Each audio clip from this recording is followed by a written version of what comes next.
러시아인들이 가장 사랑하는 시인으로 알려진 푸시킨이라고 하는 시인이 쓴 삶이 그대를 속일지라도 라고 하는 시의 일부분입니다. 삶이 그대를 속일지라도 슬퍼하거나 노여워하지 말라. 슬픔의 날 참고 견디면 기쁨의 날이 오리니 마음은 미래에 살고 현재는 언제나 슬픈 것. 모든 것은 순간에 지나가고 지나간 것은 다시 그리워지나니 삶이 그대를 속일지라도 슬퍼하거나 노여워하지 말라라고 하는 글귀가 있습니다. 삶이 그대를 속일지라도 슬퍼하거나 노여워하지 말라라고 하는 말은 우리 인생이 우리가 원하는 대로, 우리가 바라는 대로만 살아갈 수 없다는 사실을 인정하고 받아들이라는 의미가 있습니다. 인생이 우리에게 던지는 여러 가지 질문들과 문제들은 우리가 숨고 피하고 도망친다고 해서 해결되는 것이 아니라 우리가 감당하는 과정 속에서 인간은 비로소 성장하게 되고 성숙하게 됩니다. 그래서 정신의학자인 스캇 팩은 그의 책인 아직도 가야 할 길에서 이렇게 이야기합니다. 인생은 문제의 연속이지만 사람은 자신이 당면하고 있는 문제들을 회피하지 않고 정면으로 부딪혀 해결해 나가는 과정 속에서 삶의 의미를 발견하고 영적으로나 정신적으로 성숙하게 된다라고 이야기했습니다. 사랑하는 우리 성도 여러분, 여러분 앞에 어떤 문제가 있으십니까?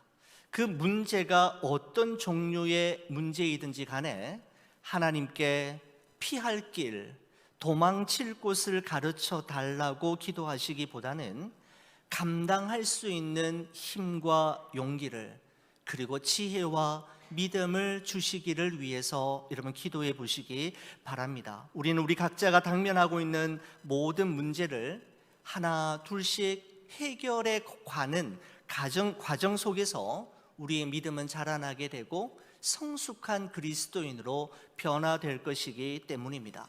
여러분, 이와 같은 사실은 오늘 여러분과 함께 나눌 말씀 속에서도 발견할 수가 있는데, 히브리서 11장 29절과 30절 말씀은 출애굽한 이스라엘 백성들이 길을 걸어가는데 그들의 가는 길을 가로막고 있는 거대한 홍해와 난공불락의 여리고성을 그들이 어떻게 건너고 어떻게 무너뜨린 후 마침내 약속의 땅 가나안까지 입성하게 되었는지에 대해서 말씀하고 있습니다. 자, 그러면 말씀 속으로 한 걸음 더 들어가 보도록 하겠습니다. 11장 29절은 이런 말씀으로 시작이 됩니다.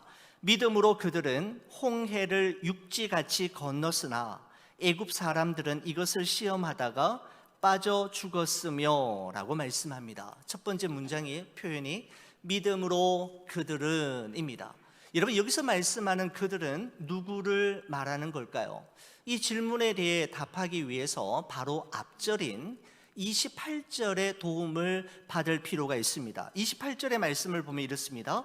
믿음으로 유월절과 피 뿌리는 예식을 정하였으니 이는 장자를 멸하는 자로 그들을 건드리지 않게 하려 한 것이며 라고 기록하고 있습니다. 28절에도 그들이 표현되고 있는 것을 보게 됩니다.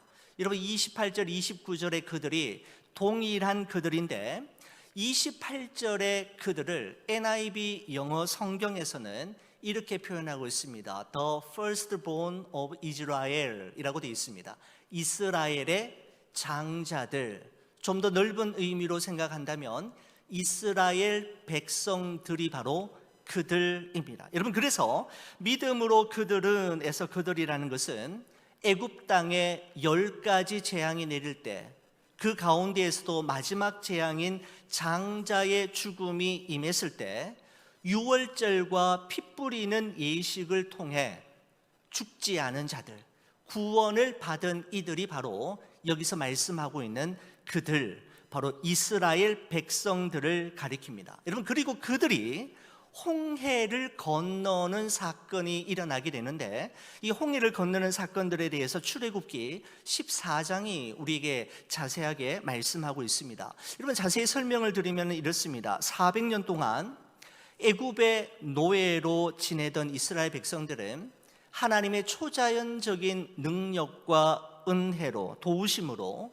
꿈에도 그리던 젖과 꿀이 흐르는 가나안 땅을 향하여 힘차게 나아가게 됩니다. 여러분, 하지만 출애굽한 이스라엘 백성들을 기다리고 있었던 것은 끝없이 펼쳐진 모래사막, 한 치 앞도 갈 길이 보이지 않는 황량한 광야 한복판이었습니다. 여러분, 하지만 출애굽기 13장 21절에서 22절은 다음과 같이 우리에게 말씀하고 있습니다. 여호와께서 그들 앞에서 가시며 낮에는 구름 기둥으로 그들의 길을 인도하시고 밤에는 불 기둥을 그들에게 비추사 낮이나 밤이나 진행하게 하시니 낮에는 구름 기둥, 밤에는 불 기둥이 백성 앞에서 떠나지 아니하니라 라고 말씀하고 있습니다. 여러분, 저는 이 말씀을 읽을 때마다 생각나는 한 선교사님의 말이 기억이 납니다. 아르메니아에서 오랫동안 선교사로 사역하신 후에 미국에 귀국하셔서 이민 목회를 하셨던 선배 목사님이 교회 설립 50주년 감사 예배를 드리는 자리에서 하셨던 말씀이었습니다. 그가 이렇게 이야기했습니다. 광야에는 길이 없다. 하지만 그곳에는 인도하심이 있다라고 이야기했습니다. 광야에는 길이 없다. 하지만 그곳에는 길 대신에 인도하심이 있었다 라고 이야기했습니다. 여러분, 그렇습니다. 하나님의 인도하심은 길이 없는 광야 한가운데에서 홀로 섰을 때, 그리고 길이 보이지 않는 짙은 안개 속을 홀로 걸을 때 보다 선명하게 드러나는 법입니다. 파란만장했던 선교사로서의 삶과 우여곡절이 많았던 이민 목회자의 삶이 마치 그로 하여금 광야 한복판을 홀로 걸어가는 것처럼 느껴지게 만들었지만, 목사님은 바로 그 광야에서 비로소 자신과 함께 하시는 분이 누구인지, 자신의 걸음을 끝까지 인도하시는 이가 누구인지를 선명하게 발견하고 깨달을 수 있었는데, 바로 그분이 하나님이셨음을 그는 고백했던 것입니다. 여러분, 그런데 진짜 문제는 여기서부터 시작이 됩니다. 여러분, 진짜 문제는 이처럼 하나님의 임재를 상징하는 구름 기둥과 불 기둥의 인도하심을 따라 지금까지 믿음으로 걸어온 그들이 도착한 곳은 다름 아닌 홍해 바다 앞이었다라는 사실입니다. 여러분, 그래서 오늘 본문 히브리서 11장 29절의 말씀을 보면 이렇습니다. 믿음으로 그들은 홍해를 이라고 말씀하고 있습니다. 여러분, 여기서 우리는 놓치지 말아야 할, 지나쳐서는 안 될 한 중요한 사실을 발견할 수가 있는데, 그것은 믿음으로 주와 함께 가는 길에도 홍해는 존재한다라는 사실입니다. 그렇습니다. 하나님의 인도하심을 따라 걷는 길에도 홍해는 존재합니다. 여러분, 자 보십시오. 이스라엘 백성들은 자기 마음대로 여기까지 온 것이 아니었습니다. 하나님의 초자연적인 능력과 도우심으로 출애굽하였고, 하나님의 임재를 상징하는 구름 기둥과 불 기둥의 인도하심을 따라 광야를 걸어왔는데, 그 인도하심의 끝자락에서 홍해를 만난다니요. 여러분, 도대체 이것이 말이 되는 이야기입니까? 자기 마음대로 자기 멋대로 걸어왔다면 홍해를 만날 법도 하지만 그렇지 않았다라는 것이죠. 아니, 하나님과 함께 동행하면, 그의 말씀에 순종하면, 그리고 그의 말씀을 따라 믿음으로 걸어가면 우리의 걸음을 피곤하게 하고 지치게 만드는 광야, 우리의 앞길을 가로막는 홍해는 건너뛰게 하시고 사라지게 하시고 미리 없애주셔야 하는 것 아니냐라는 말씀입니다. 아니, 하나님을 믿지 않고 나쁜 짓은 골라서 하며 자기 마음대로 막 살아가는 사람들에게나 있을 법한 일이 왜 믿음으로 걸어가고 믿음을 가지고 살아가는 성도들에게 생기느냐 말입니다. 여러분, 그렇다면 믿는 사람이나 믿지 않는 사람이나 다른 것이 무엇이겠습니까? 여러분, 그런데 여기에 놀라운 반전이 있습니다. 히브리서 11장 29절은 믿음으로 그들은 홍해를 만났다라는 말씀으로 끝나지 않고 그 다음에 계속해서 이어갑니다. 그들은 홍해를 육지같이 건넜고 애굽 사람들은 이것을 시험하다가 빠져 죽었다라고 문장을 계속해서 이어가고 있는 것을 볼 수가 있다라는 것이죠. 여러분, 이스라엘 백성들이나 애굽 사람들이나 모두 다 동일하게 홍해를 만났는데 그게 다가 아니었다라고 성경은 우리에게 분명하게 말씀해 주고 있는 것입니다. 이스라엘 백성들은 그 홍해를 만났지만 건넜고 애굽 사람들도 그 홍해를 만났지만 그 홍해에 빠져 죽었다라고 성경은 우리에게 말씀해 주고 있는 것입니다. 그렇습니다.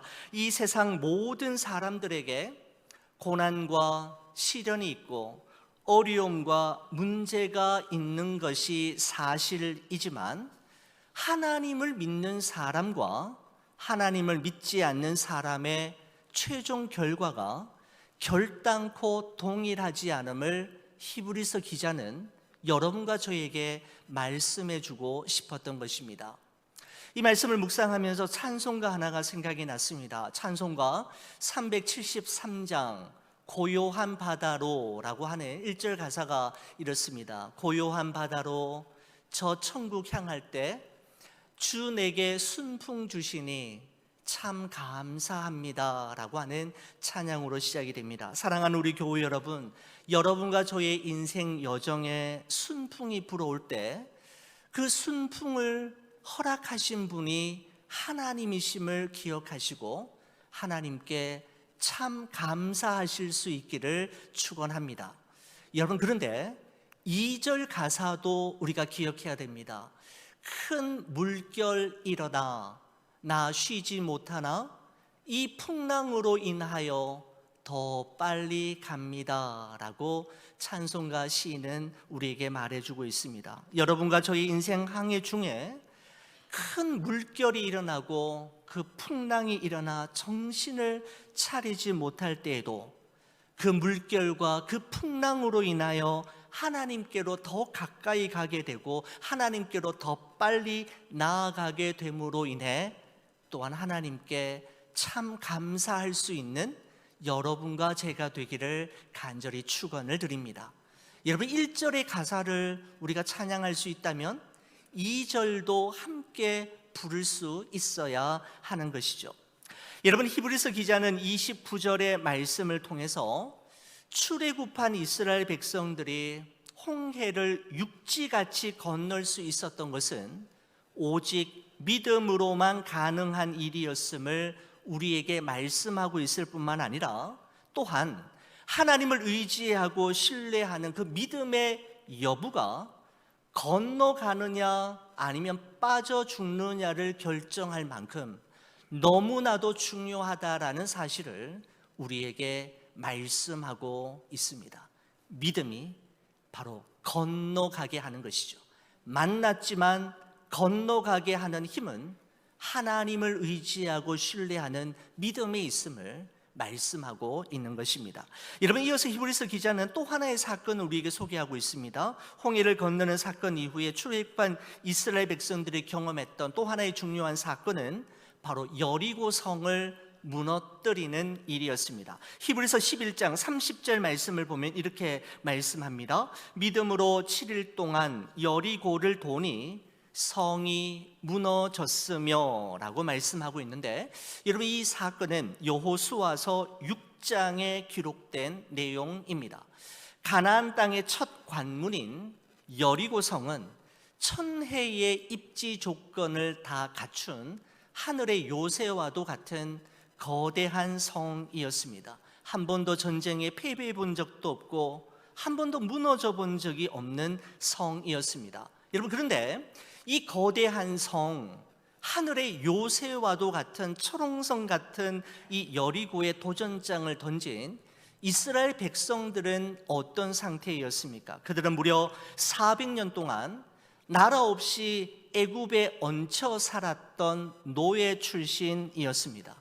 그들에게 제대로 된 무기가 있었습니까? 아니, 한번 제대로 된 군사 훈련을 받아본 적이 있었습니까? 한 번도 그런 일이 없었습니다. 여러분, 그리고 그들은 홍해를 건넌 후에 40년 동안 광야를 이리저리 헤매다가 지칠 대로 지친 상태에서 요단강을 건너온 지 얼마 되지 않은 상황이었습니다. 여러분, 게다가 하나님께서는 요단강을 건너온 그들에게 전쟁에 나갈 만한 남자들은 모두 다 할례를 행하도록 명령하셨기 때문에 이스라엘 백성들 가운데에서 전쟁을 수행할 만한 남자들은 아무도 없었던 것이죠. 어느 누가 보아도 이길 수 없는 전쟁이요, 상대가 되지 않는 싸움임에 분명했습니다. 여러분, 이때 하나님께서는 아주 기상천외한 여리고성 정복 전략을 이스라엘 백성들에게 제시하셨는데, 여호수아서 6장 3절에서 5절까지 말씀입니다. 여러분, 이 말씀은 여러분과 제가 한 절씩 교독하기를 원합니다. 6장 3절 제가 보면 4절은 여러분이, 5절은 함께 보시는 겁니다. 제가 6장 3절 먼저 보겠습니다. 너희 모든 군사는 그 성을 둘러 성 주위를 매일 한 번씩 돌되 엿새 동안을 그리하라. 제사장 7은 7 양각 나팔을 잡고 언약궤 앞에서 나아갈 것이요, 7째 날에는 그 성을 7번 돌며 그 제사장은 나팔을 불 것이며. 5절 함께 봅니다. 제사장들이 양각 나팔을 길게 불어 그 나팔 소리가 너희에게 들릴 때에는 백성은 다 큰 소리로 외쳐 부를 것이라. 그리하면 그 성벽이 무너져 내리리니 백성은 각기 앞으로 올라갈지니라 하시매 라고 되어 있습니다. 여러분, 간단히 정리하면 여러분 이렇습니다. 이스라엘 백성들이 여리고 성을 도는데 매일 한 번씩 6일 동안을 돌고 제7일째가 되는 날에는 7번을 도는 겁니다. 여러분, 그리고 제사장이 양각 나팔을 길게 불 때에 온 이스라엘 백성들이 마음을 같이하여 큰 소리로 외치게 되면 이 여리고 성이 무너지게 될 것이라는 것입니다. 여러분, 이게 무슨 전략입니까? 어떻게 이렇게 해서 천혜의 입지 조건을 갖춘 하늘의 요새와 같은 초롱성 여리고성이 무너질 수 있단 말입니까? 인간의 이해와 상상력으로는 도저히 풀 수 없는 문제이지요. 여러분, 그런데 우리가 중요한 것은 무엇인가 하면 여리고성을 도는 방법에 어떤 특별한 비결이나 신비한 능력이 있는 것은 아니라는 점입니다. 여러분, 만약에 그랬다면 다른 전쟁에서도 이와 같은 방법을 사용했을 텐데, 여러분, 이런 방법은 여리고성을 무너뜨릴 때에만 사용된 것이었습니다.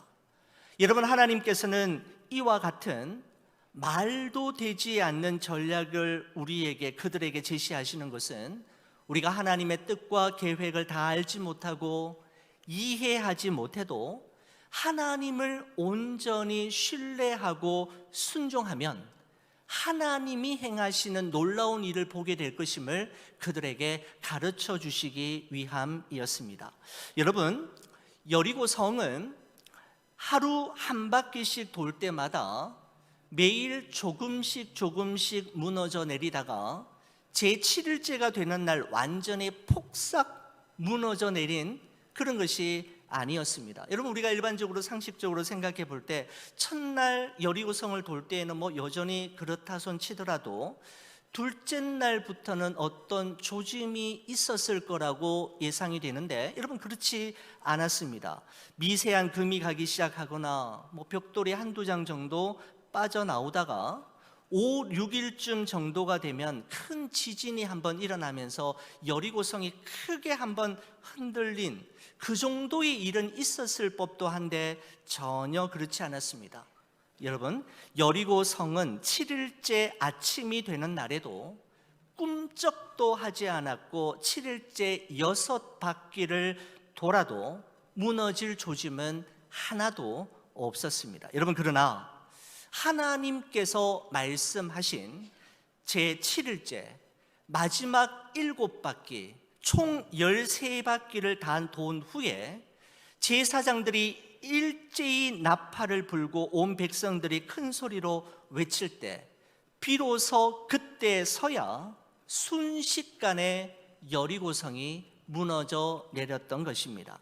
여러분, 여호수아와 이스라엘 백성들이 여리고성을 돌 때 가장 힘들었던 것이 무엇이었을까 한번 생각해 보았습니다. 여러 가지 이유와 원인이 있었겠지만은 여러분, 그 중에 하나는 마지막 7일째 총 13바퀴를 돌 때까지, 그리고 제사장들이 나팔을 불고 온 백성들이 큰 소리로 외칠 때까지 아무 일도 일어나지 않았던 그 순간이 가장 힘들었을지 않을까라는 생각을 하게 됩니다. 여러분, 사랑하는 우리 교회 여러분, 우리가 믿음으로 이 세상을 살아갈 때 힘든 것 중에 하나는 하나님을 신뢰하고 하나님의 약속의 말씀을 붙잡고 믿음으로 순종하지만 아무런 변화도 일어나지 않을 때 기도하며 하나님의 때를 기다리며 간구하지만 상황이 조금도 달라지지 않고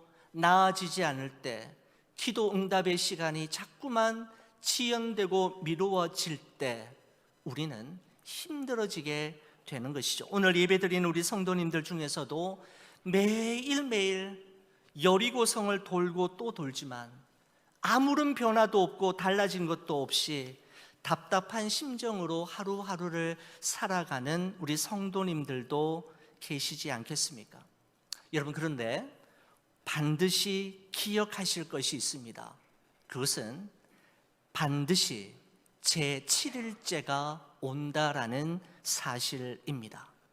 영원히 지속될 것만 같은 녹록지 않은 삶의 환경과 힘든 상황들, 그리고 절대로 변화될 가능성이 없어 보이는 일들로 인해 우리가 낙심되고 실망하고 기도하기를 포기하고 싶은 순간들이 수도 없이 많지만, 한 가지 우리가 놓치지 말아야 할 중요한 사실은 반드시 내 인생에 7일째가 온다라는 사실입니다. 여러분, 그래서 히브리서 기자는 오늘 보면 히브리서 11장 30절에 이렇게 이야기하잖아요.